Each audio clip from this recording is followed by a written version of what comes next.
audiopíldora o pensar en voz alta. Como les dije que iba a darle un chance al libro no pedido que recibí en Navidad, aquí estoy para contarles cómo me fue con ese viaje. El libro no pedido que recibí se llama Los nombres de Felisa y el autor es Juan Gabriel Vázquez, un escritor colombiano que hace varios años ganó mucha notoriedad con un libro que se llama El ruido de las cosas al caer. Un título que siempre me llamó la atención, pero no tanto como para hacer que buscara el libro y lo leyera. No sé bien por qué, pero entre más aceptación recibe un libro, una película, una canción o una serie, como que menos ganas me dan de conocerlos. Alergia al marketing, supongo, o simplemente ganas de llevar la contraria. El caso es que llegó a mis manos lo último de Vázquez y resulta que es la reconstrucción que él hace de la vida de Felisa Bernstein, una mujer sobre la cual lo único que yo sabía es que Gabo dijo alguna vez que ella se había muerto de tristeza por haber tenido que salir exiliada de Colombia. Cuando leí eso en algún lado, pensé que es una cagada que alguien del talante de Gabo diga de que se murió uno, porque no va a haber forma de que alguien pueda exponer otras razones y ni siquiera la propia muerta va a poder llevar la contraria. Cualquiera que quiera contar el cuento va a estar obligado a llegar al final que propuso el Nobel. Entonces, cuando tuve el libro entre mis manos, pensé, ¡qué cagada! Ya sé toda la historia sin haber leído la primera página. Sin embargo, como buena parte de un libro es navegar el cómo me cuentan la historia más allá del qué, pues decidí empezar a saldar esa deuda que es conocer la escritura del autor del que todo el mundo habla. Y lamento decir que más o menos en la página 30 ya empecé a sentir que me iba a terminar el libro por obligación y no por placer, porque rápidamente sentí que me habían metido en algo así como la versión bohemia de un cóctel en el Club El Nogal. No sé si ustedes han percibido algo similar o si soy solo yo, pero creo que hay una cierta forma de narrar la vida de los artistas que tiende a convertir en momentos mágicos lo que no es otra cosa que haber crecido en medio del privilegio y que tiende a convertir en sagas de superación personal lo que no es más que una mezcla de talento y perseverancia, sí, pero también de nepotismo y acceso a la buena red de contactos que este garantiza. ¿No han notado que hay como una abundancia de historias de vida que van en la onda? Lo pasé muy mal cuando tuve que salir corriendo de la habitación del hotel en Milán apenas con lo que tenía puesto y fue súper duro comenzar una nueva vida en Bali porque los fantasmas de mi pasado seguían acechándome. Yo trato de conmoverme con esos sufrimientos, lo juro, pero cada vez puedo menos. ¿Qué hago? No puedo dejar de ver esas ganas de decir, los ricos que dominamos la alta cultura también nos la guerreamos. Claro, seguro para la Felisa Bernstein de 14 años que llegó a Nueva York fue duro alejarse de su familia cuando la mandaron allá para protegerla de la violencia que se desató tras el 9 de abril, pero no puedo evitar ver eso, que en el libro se narra como uno de los muchos retos que tendría que enfrentar la futura escultora, como el primer espaldarazo, de hecho. En serio, una mujer nacida en Bogotá en los años 30 se habría convertido en escultora si no hubiera tenido la suerte de terminar el bachillerato en Nueva York y luego estudiar artes allá. Es que hasta para una mujer nacida en la Bogotá del 2025 es bueno y casi necesario semejante espaldarazo. Pero para Vázquez, la antesala para explicar esa partida es escribir, abro comillas, a Felisa nada la obligaba a quedarse en esa ciudad en ruinas, viendo todos los días los esqueletos quemados de casas como la suya, con sus padres preguntándose cuándo llegaría a la ciudad el de sangre del campo, y yendo al colegio igual que un soldado vuelve al cuartel después de un fin de semana de permiso.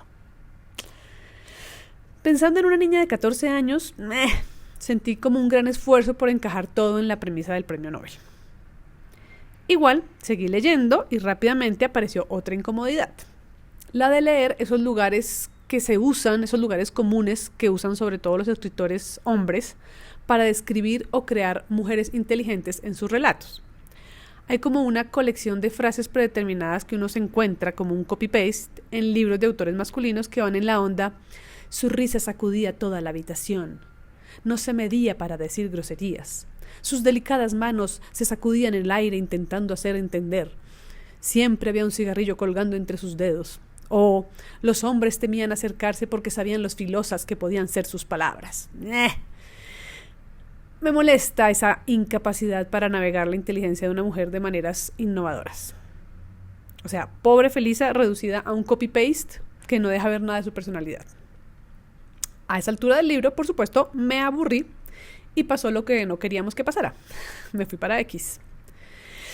Debí haber comentado algo sobre el libro en WhatsApp porque inmediatamente me apareció una, abro comillas, escultura de entrevistas soldada con pedazos de textos y entrevistas a Felisa Bernstein, realizada por Lucas Ospina en el 2017. Es un texto en el que él juntó varias respuestas dadas por ella entre 1958 y 1983, mezclándolas con un invento de posibles respuestas que ella daría después de muerta. Ante la pregunta, ¿es cierto como lo afirma Gabriel García Márquez que usted murió de tristeza? Ella responde, esos son cuentos de Gabo. Amé eso. El detalle me gustó porque va en contravía del mito, pero además porque es un invento que se parece a lo que yo inventaría. Entonces digamos que no vale. Mejor me refiero a las respuestas que sí salieron de la boca de ella y que dejan ver a una mujer mucho más interesante que esa suerte de dummy que siento que nos entrega el libro de Vázquez.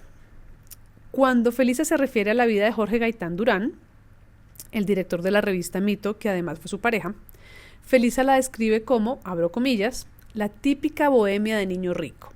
Leía mucho, charlaba y jodía. Era el niño rico en medio de un montón de gente súper jodida. Hernando Valencia, Pedro Gómez Valderrama, Gabo, Alejandro Obregón.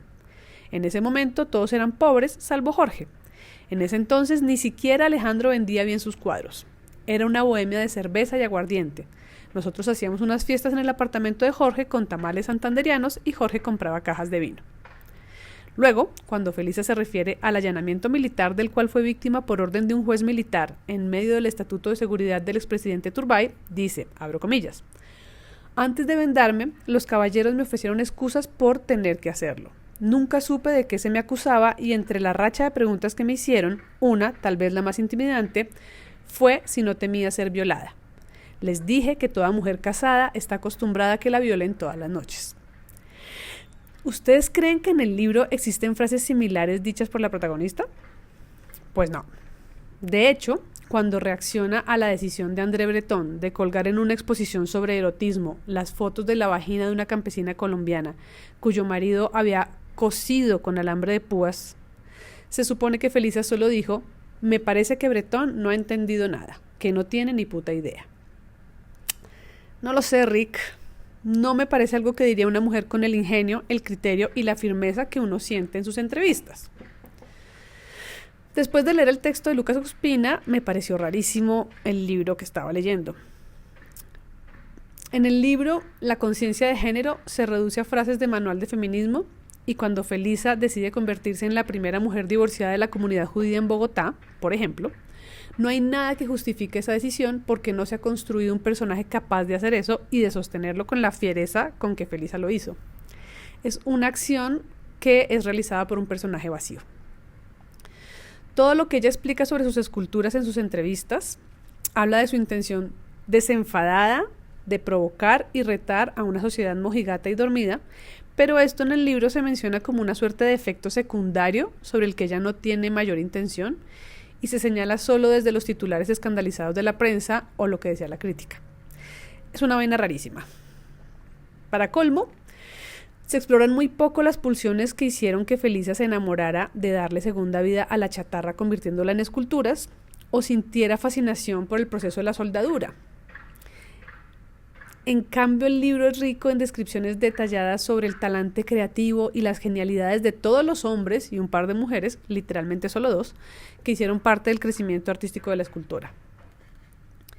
Es verdad que no se podía desaprovechar la historia de Felisa para darse tremendo paseo por la vida de los próceres del arte y la cultura colombiana de los años 60, pero si el libro es sobre la mujer escultora de Colombia, sobre la cual por supuesto se ha escrito mucho, pero mucho menos que de esos hombres cuyos apellidos sabemos tan de memoria que ni tengo que escribirlos, lo justo sería que al pasar la última página del libro uno terminara sabiendo de memoria los nombres de varias de sus esculturas y teniendo al menos una aproximación de cómo lucen. Digo yo. También me habría gustado que la postura política de ella fuera tan clara como la expresó en sus entrevistas y no como un algo que simplemente le pasó por encima sin darse cuenta, que es como queda expuesto en el libro. En fin, pude leer los nombres de Felisa, disfruté los momentos de experiencia análoga que estaba buscando, pero peleé un montón con el autor.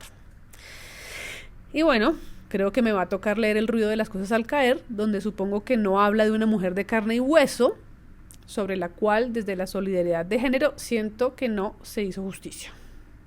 Si ustedes leyeron el libro y sintieron algo similar o algo distinto, por supuesto, cuéntenme. Y si me recomiendan libros que les hayan fascinado, cuéntenme también. Sería buenísimo. Hasta la próxima audiopíldora. Chao.